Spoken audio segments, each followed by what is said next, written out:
You're live. Can you hear me, Hello. Ilya? I can hear you. Hello, everybody. Welcome to Macro Money. This is Ilya Spivak, head of Global Macro here at tastylive. Welcome to the show. We are back to U.S. Economic Data Watch. We had a little bit of a break on this, a little bit of a siesta yesterday, looking at the intricacies of the U.S. banking system. In the meantime, we are back to watching what the actual data flow is going to give us day in, day out in these markets. And now our eye turns to the consumer. This is, of course, a critical component of our narrative here, possibly the critical component, because the consumer is U.S. economic growth. About 75% of U.S. GDP growth is household consumption. And what we have coming out in front of us here to finish the week are two data points that are very critical for the consumer. First, retail sales. Next, the University of Michigan Consumer Confidence Survey, a very critical survey in my mind. Neither of these numbers are typically market moving, but neither is the producer price index. And clearly over the past 24 hours, we saw that the producer price index has capacity to move markets when the number is going to support the market's rosy narrative. And what that narrative is, we'll figure out in just a moment, and how that might get influenced by these consumer related numbers here over the next day could very well be key. Because, of course, the question increasingly is, are we in a recession? Are we about to be in a recession? And what does that mean? So let's have a look at what is expected and how it might go. First, retail sales. We're looking for the second consecutive month of decline, but nothing staggering.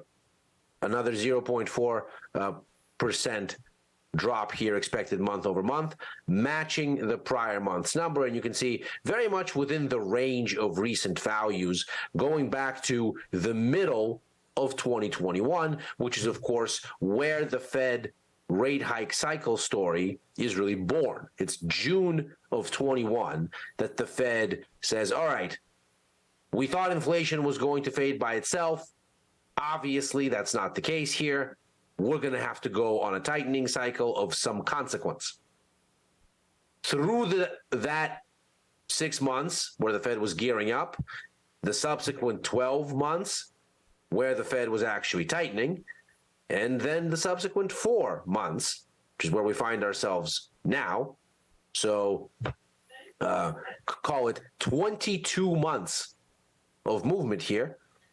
We are in basically a familiar range. And so not really anything shocking in the expectations. When we look at the consumer confidence numbers, they're expected to come in across the board. So the expectations number, tellingly here, lower than the current conditions number, which should tell you that the markets anticipate things to deteriorate going forward relative to where they are currently. And in fact, that has been the story here. You can see going all the way back to the beginning of 2020, which is, of course, the start of COVID, that consumer confidence has trended lower and that expectations have consistently trended below current conditions. So not only do we have a situation where things are going in the wrong direction, we have a situation where there is broad-based pessimism. So it's not as if consumers are looking at things being essentially on a path towards something worse and saying, but it will get better. No, they're looking at something and saying, but it will get worse. Nevertheless, the outcomes that we're expecting in this next go-around don't deviate meaningfully from recent ranges. So you can see 62 expected on the overall index, which is almost unchanged. 66 expected on current conditions, only a touch lower. 58.5 expected on expectations, only a touch lower. So all of this at face value seems relatively benign. And the question becomes, well, can this then sustain the positive story that we see in markets today? Well, what is that positive story? We can essentially summarize it in two charts, maybe three. Number one, bank crisis risk is clearly ebbing. And this is clearly helping to support risk sentiment. Here is the decline in the OFR financial stress index, which of course hit its peak at the SVB crisis, that then of course also engulfed Signature Bank, put a bunch of other regional banks on the back foot, got UBS into a hasty marriage with Credit Suisse. That episode seems to be fading in relevance. That doesn't mean that we're by any stretch of the imagination in the clear. We've talked about that here. But nothing is currently collapsing, nothing is currently failing, and markets seem to have confidence that officials have this thing ring-fenced, at least for the moment. And so what you have then is a situation where clearly indications of credit stress are coming off. And that is helping to support sentiment in a very straightforward fashion. Adding to the Goldilocks environment is that the unraveling of credit stress has not had a parallel rebuild of Fed rate hike odds attached to it. So you can see that with the breakout of the banking crisis, Fed rate hike odds collapsed, credit stress measures surged. Those credit stress measures have now come off, but Fed rate hike odds remain low. They continue to be in those immediate post-crisis ranges. And the question becomes, well, why? Do we have a situation where we are dealing with a fundamentally different economy? Well, maybe so, but maybe not. But maybe so to an extent that's uncomfortable. These rate hike odds are not rebuilding for one of two reasons. Either the Fed has so thoroughly tightened, and the SVB crisis maybe is testament to this, that we've reached the economy's pain threshold. This is then enough tightening. And the Fed can step back now and let things develop. Financial risk is off the table, so markets see a slowdown, but a benign one. We heard from the FOMC minutes just yesterday that the Fed forecasts a mild recession, keyword mild. So maybe this is a good story, but maybe the reason that these Fed rate hike odds are not rebuilding is because there is a much more significant growth downturn in the works. Maybe it's not even enough to bring inflation down in a sustainable way. But for now, at least, the markets seem happy with this. And to get them unhappy then, and this is where the retail data comes in, the consumer data comes in, you would need to see some sort of a significant crack in the economy's armor. And the consumer is one place where seeing such a thing would be very worrisome indeed.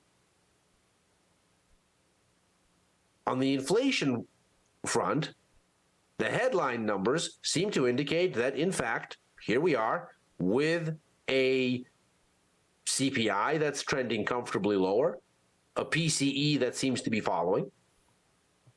What you don't have, though, is a sense that you've actually beaten inflation into submission. Because if you look at this familiar chart now at this point for watchers of macro money, we have a situation where the break-even rate, which is the bond market's expectation for what inflation is going to be, in this case in 2 years, this is the 2-year break-even, that tends to lead official numbers by about 2 months. And it's looking higher than the Fed objective by a meaningful amount. It's not even trending in the right direction. Although, granted, over the past 2 months, in part thanks to SVB, it's doing better. But herein lies the question. In February, we had a break-even of 3.2%, obviously way off target for the Fed's 2% objective, because economic data was strong. In March, we were at about 2.7, still offsides. We're currently at 2.5, which is closer. So at least for now, halfway into April, we appear to be heading in the right direction. Is this sustainable? Or is more pain coming? Again, is this fairly rosy situation something that speaks to as bad of a downturn as there's going to be, and that's why there's no more rate hike odds? Or are things going to get more dire yet? Did we overcorrect? Or maybe undercorrect? Maybe it's the not rebuilding of rate hike odds that's wrong here. And the upshot to all of this is why we hang on every data release, seemingly, in markets. Because investors don't seem to have any better of an answer to all of this than we do.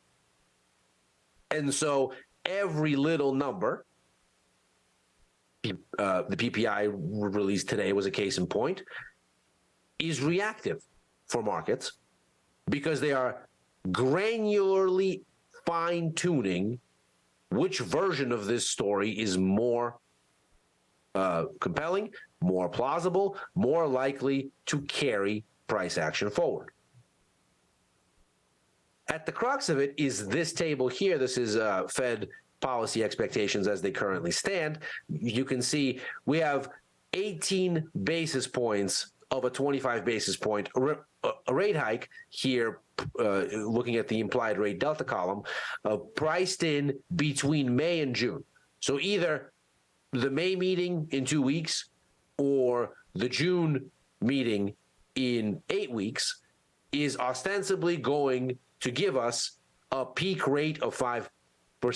You can see 18 basis points is fully priced somewhere at those two meetings. And it looks like May is more likely. It looks like we're going to get it in May and then perhaps hold unchanged in June. It could be that we end up seeing it in June instead of May. But somewhere in there, we have one rate hike. Thereafter, you can see stasis in July, which essentially means we're already back inward on that by then. We're somewhere in the 475 to 5 range again. And then cuts start coming into the picture by November. So you can see in September, there's a 50-50 shot of a cut, 13% of it already baked in, or 13 basis points rather, of it already baked in, looking at the implied rate delta column there. So you're already looking a little bit softish there. That cut fully priced in by November. If you look at the number of hikes cuts column, that says 1.26. That tells you one cut in and 26% chance of a further cut there. Come December, you're basically looking at 2 cuts already there. 1.97, the number, so overwhelmingly baked in for 50 basis points in cumulative easing already. And come January, you're approaching 3. 2.75, 2.78. So you're looking at a 78% chance that you have 3 cuts or 75 basis points in net easing, one of which would take off this next hike we're about to get, and 50 basis points more by the start of next year or at the start of next year. So this seems to be the real kind of bedrock of market optimism, that as long as there is this view and a banking crisis that isn't actively deteriorating and an economy that's doing okay-ish, then we're okay. But is the economy doing okay-ish? Well, some of the growth indications look worrying. Manufacturing tends to be first out the gate on the business cycle. It tends to reflect those changes sooner than services. Services tends to be a little bit more lagging or more durable, depending on how you want to phrase that. But you can already see very worrying signs in manufacturing. This is the ISM survey from last week. And what this should tell us is something that is meaningfully concerning, because on the one hand, the price component, while shrinking, is still relatively elevated and shrinking slower than new orders are by a long mile. You can see 49.2 on prices, 44.3 on new orders, and employment continues to trend lower. But this is not a positive configuration, that new orders are contracting at a faster rate than prices are. And of course, you can see the overall index at 46.3 is at the lowest level since May 2020, which is the heart of the COVID recession. If you look at what's going on with the employment component here in particular, manufacturing is not the biggest employer in the U.S. economy, but it is more cyclically reactive. And here, we're looking at, as you can see, not just contraction, but accelerating contraction. For the service sector, where again, we're not quite as cyclically reactive, the picture isn't much rosier. You can see new orders are growing, employment is growing, and prices are growing, but everything is trending in the wrong direction. So employment is weaker, and perhaps the most worrying thing is the very sharp drop in new orders. The overall index, you can see, is again at not the absolute lowest, 51.2 is a 3-month low. And of course, you can see there, 3 months ago, we were a touch lower, but we are at levels that are some of the lowest, let's say the second lowest reading since that COVID recession. So again, signs of weakness here. And in particular, that new orders are slumping should be very telling, because of course that's the forward-looking aspect of this. That's where this is going. And of course, from the jobs report, the bottom line is consumers may not have that much to feel good about, because average hourly earnings are slowing and the gap between them and inflation seems to be widening. So in real terms, what the Fed's actions are doing is they're reducing inflation, but they're also reducing wage inflation. They're driving wages down, or at least the growth rate of wages. And you can see it's still fairly high, but at 4.2, wages are growing slower than inflation still is going.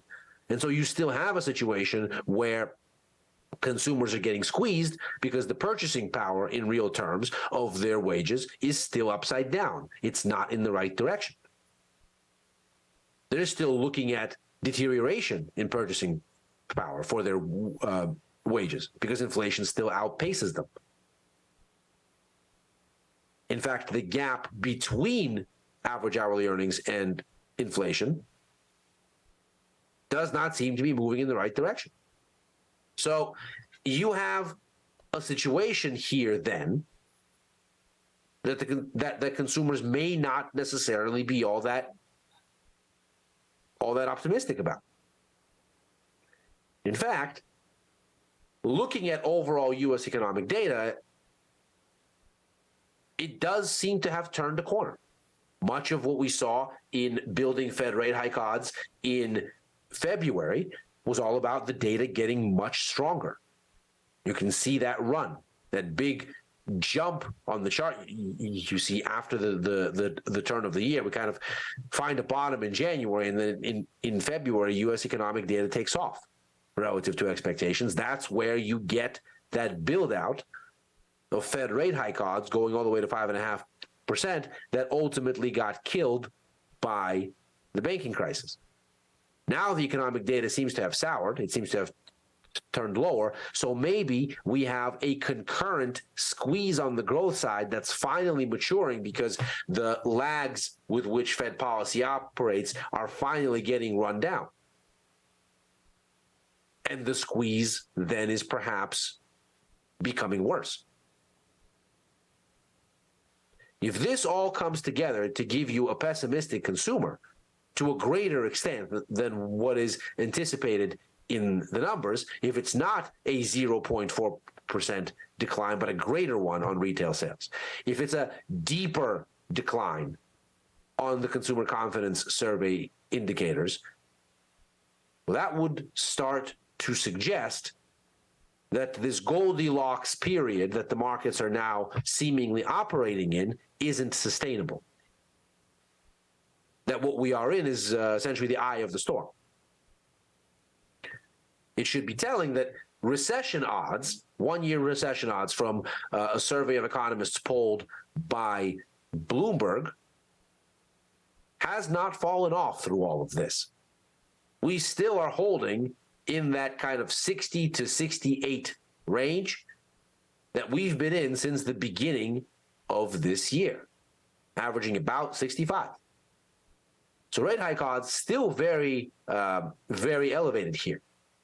And most importantly, greater than even. So we are looking at a recession within a year in the minds of the collective view of economists polled by Bloomberg for the survey here. The collective view is we are going to be in a recession in a year, within a year. That this is more likely than not. And so the question then becomes, are markets too happy? Is the situation setting up to run out of steam? What we saw in the PPI report today suggests the markets are still getting data points that they can spin into a happy story. If we get retail sales and consumer confidence numbers that are at least relatively nearby expectations, you could perhaps continue to make that argument. And then maybe you have more legs in the S&P 500. Maybe you have more legs in the dollar selling off. Maybe you have some more legs in cyclical currencies like the Australian dollar, like the Canadian dollar. But if we get disappointments, which seem to be what this is calling for increasingly, if the consumer is in fact being squeezed, as this seems to suggest,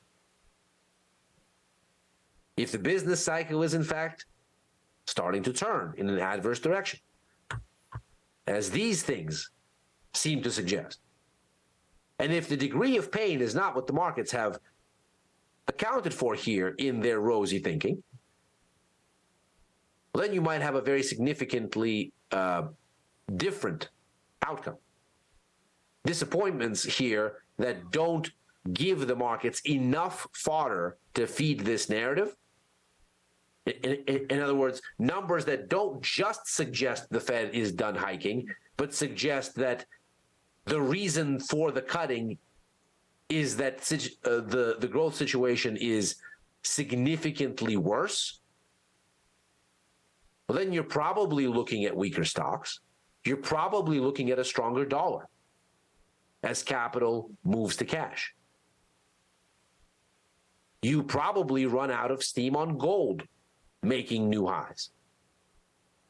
And all of the various risk-geared asset universe, be it Bitcoin, be it growth-geared commodities like silver to some extent, certainly more so than gold, but copper and Bitcoin, all of these things start looking shaky. And increasingly, it seems the markets are taking, whether it's one scenario or the other, on a data point by data point basis. So these numbers are going to have to thread this needle finally. They're going to have to give us either an upside surprise, which would not be consistent with what we've been seeing recently for what that's worth, or they're going to have to give us a number that at the very least does not make this curve look steeper. As long as the recession odds seemingly hold right about here, markets seem happy enough to make the argument that we can muddle through and it's a risk-on sort of thing. If these numbers are so worrying as to move this higher, and a recession looks both more likely and deeper when it strikes, we could be in a very different environment indeed. And that is macro money for today. Thank you very much for joining me. As ever, I am here Monday through Thursday every week after overtime with friend of the show, Chris Vecchio, head of Futures and Forex here at tastylive. I'm also on with Chris for Futures Power Hour on Friday. I'll be there tomorrow. So we'll get a chance to break down a little bit of what these numbers meant and how they actually moved markets. And then back on with Tom and Tony for First Call on Sunday evenings. Outside of those engagements, you can catch me opining on Twitter at Ilya Spivak. Thanks very much for joining, everybody. Happy trading. Good luck. Speak to you soon. Take care.